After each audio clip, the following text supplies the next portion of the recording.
Hello, and welcome back to my channel. Or if you are new here, welcome to my channel. Now, this month of August 2022, I've been spotlighting my second favorite writer, Hermann Hesse, because his 60th yahrzeit death anniversary was the 9th of August, and I'm continuing today with my today's blog post from my main blog celebrating my all-time favoritest novel, Demian, which was also the first novel I ever read by Hermann Hesse back in 1994 through very early 1995. Now, unfortunately, like 99% of my books are in storage 900 miles away, so I had to read a library copy. This is a fairly new, within the last 10 years or so, translation, so obviously it wasn't like, the reading experience I was familiar with before, so it was like somewhat new to me. And then I actually had thought I would only be doing like one post and video about the book, like basically just like wrap up like, the summary, behind the scenes, legacy, reception, and my own personal like relationship with the book. But as it so turned out, I had so much to say about my, personal history with the book, I decided to just like make it a three-part celebration of this wonderful, wonderful novel. So let's just get down with it. Published in 1919 under the pseudonym Emil Sinclair, the name of the narrator, Demian was Hermann Hesse's long-awaited breakthrough novel. He felt compelled to publish it under a pen name because he was at such a moment of personal crisis, and also wanted a fresh slate after his previous 5 books hadn't done as well as he had wanted. I cannot say enough about how very, very, very much this special book changed and influenced my entire life, like my writing life as well as my, personal life, and just basically how I view the world in entirety. It drew my attention in the summer of 1994, perhaps because of the cover, and I'll be obviously inserting an image of the classic mass market paperback which I read and which I own in storage. Many of my father's old books were kept in my closet, and since my parents never believed in screening my books and forbidding me from reading certain things, except an adult book about the Shoah my mother found me reading at the age of 8 and like forced me to return to the school library, I had free rein to dive in immediately. Censorship does not work when you try to like control what your children read. Obviously, frequently they'll like sneak it reading it behind your back anyway, so it's best just let them pretty much like read just anything they want, obviously like not like disgusting like X-rated stuff when they're children, but like pretty much like anything they can read, like classic adult literature. It makes you think, it helps shape your world, and like sometimes children outgrow children's in like middle grade and teenage like YA literature like fairly young like I did, and so they're ready to dive into the adult books, and then basically just let them have that like wonderful like coming of age experience. Though I always read about 4 grade levels up and have never been a slow or reluctant reader, I nevertheless didn't finish reading it until February 1995. All these years later, I couldn't begin to tell you what my reading schedule was, or why I took about 7 months to read a book with only 8 chapters, and less than 150 pages, depending upon your translation. Perhaps I just wanted to savor the special grown-up book, the very first adult book I read on my own, instead of for a school assignment, and an indescribably otherworldly mood it wrapped me in. Many nights I read Demian in bed after my lights were supposed to be out, which increased the feeling of being right there with Emil Sinclair, as he has all these esoteric, spiritual, supernatural, indescribable experiences. Like, for example, he paints a face he's hoping to like represent this like woman he's loving from afar and doesn't really like know it all, and it turns out to look very much like Demian, but then he realizes it doesn't look so much like Demian, it looks more like a combination of male and female, and then like the rain gets on and it looks like much different again. That was just like really, really cool. I felt like I was like right there like experiencing it alongside of him. I really can't explain. It was just like a really very like interesting feeling, like I was, I guess, like tapped into like some kind of like a weird psychic power or something, like being transported through the power of reading in my own like young imagination. And I wouldn't go so far as to describe it like, for example, astral projection, but I did truly feel myself transported into the pages of this novel in a very eerie, indescribable, super rational way, like, just imagining myself in Sinclair's room in his boarding school, like doing these paintings and having these thoughts, and like staring into the fireplace later with his buddy Pistorius, the esoteric, like spiritual, like church organist, and seeing all these like shapes appearing in the embers and the sparks and the flames and stuff. Like really, really, I just cannot say enough about how like amazing this book was for me at that age, and like ever since then. Almost as if to make up for my long ago slow reading, I reread the book in a single day when I was 24, somewhere in the year 2004. Maybe I was 25, but I'm pretty sure I was 24 in the year 2004. Demian is one of those books where every time is like the first time all over again, and a book that speaks to you in new and different ways on the journey through life. Different details pop out, symbolism and literary references resonate more clearly.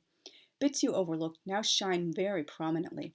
personal experiences you've had since the last time make you relate even more strongly to those aspects of Sinclair's life. At 14 and 15, Demian opened my mind to another dimension with things like Abraxas, a half-good, half-evil deity, and the Midrash about the mark of Cain being the mark of a nonconformist, unafraid to go against the crowd, someone very, very special. At 24, the mark of Cain themes shone even more prominently and personally. At 42, I understood how closely it parallels Hesse's own life and immediately connected to prominent symbolism and cultural references, such as how Sinclair names his ideal of unrequited love Beatrice. At 42, I also appreciated the details of the Mark of Cain midrash and the concept of Abraxas in greater depths. Abraxas isn't just a god who's half good, half evil. It's kind of like a simplistic interpretation I took away from it when I was younger. He's a deity whose symbolic task is to unite the divine and the satanic. This very much reminds me of the Jewish teaching that without the Yetzer Hara, the evil inclination, no one would ever marry, have children, build a house, or go into business. It's just a matter of channeling it in the right direction and having the proper motivation. For example, you should choose your spouse for deeper reasons beyond lust and romantic feelings, and you should stay partnered and matched well in the long run, and you shouldn't be constantly in bed together, but you should have checks on these things and channel them and do them with moderation. And when you build a house, it should be that fits perfectly for your family. You shouldn't build one of these grotesque, obscene, bloated, Gilded Age mansions that has 6,000, 10,000, 300,000 square feet and 500 acres. You just everything in moderation. Now channel your evil inclination into something that's good and that fits with your own personal life circumstances. Likewise, the mark of Cain was already there before he killed Abel, and may not even have been a physical mark. People were afraid of him either because he looked different or carried himself differently, a proud black sheep in a world of white sheep, one in a million instead of one of a million. Cain challenged their uncomplicated, conformist beliefs, and they started a story that he and his descendants were dangerous, sinister, immoral, and needed to be avoided and feared and shunned, and people were trying to be cruel to them. And basically Abel is this overly religious little wuss who never questions anything, while Cain is the one who goes against the grain, questions things people are taught to believe and accept. And that's a very, very prominent theme throughout the novel. They have this mark of Cain on their forehead. Only the other people in the know can see it with their third eye, but it's definitely there. And they build a little circle around themselves with other people who bear the mark of Cain, and I'm so proud to bear the mark of Cain myself. Also at 42, the constant references to Sinclair's awakening sexual feelings, his recurring sexual dream involving a woman whom he eventually meets and discovers as Demian's mother, and his frustration at having no outlet for these perfectly natural feelings were impossible to miss or brush aside as a minor plot point. Believe it or not, when I reread the book at 24, I was still 100% virgin myself, and believed I would be so until I found a husband. That only changed when I was 28. I wasn't asexual. I just had no opportunities to experience sexual desire and thus didn't think I was missing anything. If you've never had an experience, how would you know whether or not you wanted, or even that it would be good or bad for you? And unfortunately, I did not end up marrying the person I had premarital relations with, and hopefully if I do marry a husband, I will not be doing that activity again until I am married. And so many other interpretations, references, symbols, and details that didn't pop out earlier. Like how Demian isn't just Sinclair's dear friend, but his guiding daemon, and the very realistic depiction of childhood bullying and what draws certain types of children to be bullies. I need to stop putting so many years between my rereading of this wonderful book.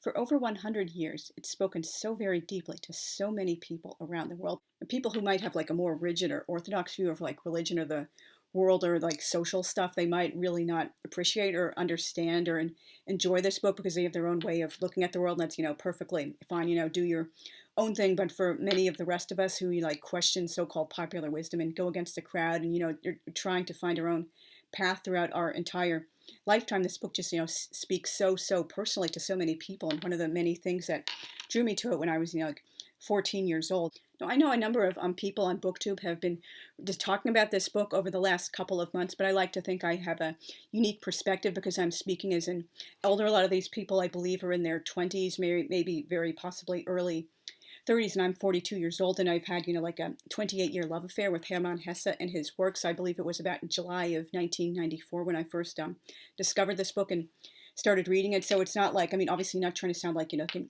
ageist, dismissive prick or anything like that. We all have to, start somewhere with an author or with a book, and we all are entitled to our own, reactions and such to a book. Like, for example, the way I feel about Demian at any of the times I've read it over the years might not be the way someone else has interpreted, and that's also totally cool. But I think there is like a big, like, important difference in perspective versus someone who's like myself, like, oh, I absolutely adore this author and I know a great deal about his personal life, and that gives me like a greater in-depth, like, understanding and appreciation of everything he's written. And I personally, connect with both Hesse himself and with like all of his characters and the, like, the life trajectories and lessons and themes and such they learn, versus someone who's, oh, a couple of friends of mine recommended this book and I thought it would be cool and I checked it out and this is what happened in it and this is my own reflections to it, and this is basically just like any other book I was reading, and now I'll move on to another book without forming a really deep, lasting personal connection with it. So I hope that it does give me like a unique perspective with people who might be